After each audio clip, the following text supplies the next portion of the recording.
یہ جو یوم سیاہ ہے وہ تمام دنیا کو پتہ ہے کہ اس دن 26 نومبر کو جو گولیاں چلی وہ نہت پرامن مظاہرین پر، جن کے پاس پاکستان کا شناختی کارڈ تھا، ان پر چلی ہیں، تو وہ تو یوم سیاہ ہے ہی، اور یہ جو ہے عمر بھر یاد رکھا جائے گا۔ صرف 26 نومبر نہیں، 9 مئی بھی جو ہے یاد رکھا جائے گا۔ مرید میں جو ہوا وہ بھی یاد رکھا جائے گا، اور کیونکہ جامع حفصہ کو ابھی جو ہے ابھی بھی لوگ یاد کر رہے ہیں، قبائلی اضلاع میں جو ہوا ان کو ابھی بھی لوگ یاد کر رہے ہیں، تو یہ کسی سے بھولے گا نہیں۔ کشمیر میں جو ہو رہا ہے، گلگت بلتستان میں جو ہو رہا ہے، بلوچستان میں جو ہو رہا ہے، یہ ہمیشہ یاد رہے گا۔ تو اس وجہ سے جو ہے ہم کہتے ہیں کہ یہ بند کمروں میں جو لوگ بیٹھ کر غلط پالیسیاں بناتے ہیں اور پھر بند کمروں سے ہی امپلیمنٹ کرنے کی کوشش کرتے ہیں، تو یہ ہمیشہ ملک کو قوم کو نقصان دیتے ہیں۔ اچھا دیکھیں، سب سے پہلی بات یہ ہے کہ آپ کی یہ انتشار والی بات کی میں شدید الفاظ میں مذمت کرتا ہوں، اور اس پر جو ہے میں خفا ہوا ہوں، پہلی بات۔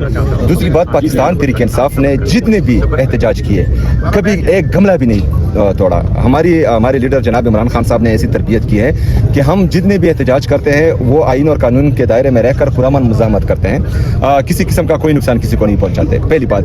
دوسری بات، آپ کہہ رہے ہیں کہ میں وفاق کے ساتھ بیٹھ جاؤں۔ سب سے پہلے بات یہ ہے کہ